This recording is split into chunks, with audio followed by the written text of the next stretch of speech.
नमस्कार मित्रांनो. आयुष्याचा भरोसा पाण्यावरच्या बुडबुड्यासारखा असतो. कधी संपेल काही सांगता येत नाही. करिअर, पैसा, यश आणि स्वप्नांच्या मागे धावणं महत्त्वाचं तर आहेच, पण या धावपळीत आपल्या माणसांना वेळ द्यायला कधीच विसरू नका. आज आपल्याकडे सोशल मीडियावर तासनतास बोलायला वेळ असतो, पण ज्यांनी आपल्याला लहानाचं मोठं केलं, जे आपली वाट पाहतात, त्यांच्यासाठी आपण नेहमी बिझी असतो. लक्षात ठेवा, गेलेला पैसा आणि सुटलेली नोकरी पुन्हा मिळेल, पण आपली हक्काची माणसं आणि वेळ परत मिळवता येत नाही. आजची कथा अशीच एका मुलाची आहे, ज्याला माणसाची किंमत कळण्यासाठी खूप मोठी किंमत मोजावी लागली.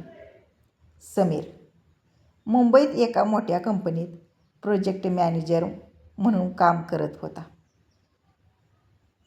सकाळी 9 ते रात्री 9, फक्त आणि फक्त काम आणि लॅपटॉप यातच त्याचे आयुष्य अडकलं होतं. धावपळीत तो आपल्या माणसाला विसरून गेला होता. दुसरीकडे गावात त्याची आजी एकटीच राहत होती. समीर लहान असतानाच त्याचे आई वडील गेले होते, त्यामुळे आजीनेच त्याला लहानाचं मोठं केलं होतं. आजीचा जीव समीरमध्येच होता. आजी नेहमी समीरला फोन करायची, पण समीर आजी काम आहे, नंतर बोलतो असं म्हणून फोन ठेवायचा. आजी बिचारी हो बाळा, नीट जेव एवढंच म्हणायची. एक दिवस समीर ऑफिसच्या कामात व्यग्र होता. अचानक फोनवर आजीचे नाव आलं. समीरने थोड्या रागातच फोन उचलला. हो आजी, बोल, मी बिझी आहे. आजीचा आवाज थकलेला होता. ती म्हणाली, सम्या, रविवारी तुझा वाढदिवस आहे ना रे, आणि वटपौर्णिमा पण आहे. गावी येशील का? तुझ्या आवडीचे उकडीचे मोदक बनवेन. समीर कामाच्या नादातच म्हणाला, आजी तू पण काय, तू पण रविवारी काम आहे. मोदक मी काय इथे हॉटेलमधून आणून खाईन. पुढच्या महिन्यात नक्की येतो. आजीने एक दीर्घ श्वास घेतला आणि म्हणाली, पुढचा महिना कोणी पाहिलाय? बरं, काम सांभाळ. आणि फोन कट झाला. समीर पुन्हा कामात बुडाला. त्याला माहीत नव्हते हा शेवटचा संवाद असेल. रविवार उजाडला. समीरचा वाढदिवस होता. मित्रांचे मेसेज येत होते, पण आजीचा फोन आला नाही. तो आवरून ऑफिसला गेला.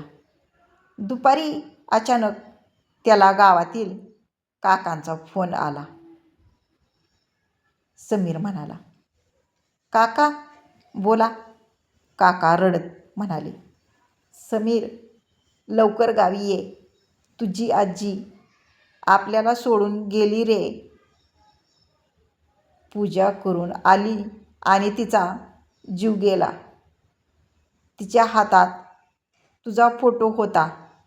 समीरच्या पायाखालची जमीनच सरकली. हातातून फोन खाली पडला. पुढचा महिना कोणी पाहिलाय? हे आजीचे शब्द त्याच्या कानात घुमू लागले. समीर तातडीने गावी पोचला. घरात शांतता होती. आजी शांत निजली होती.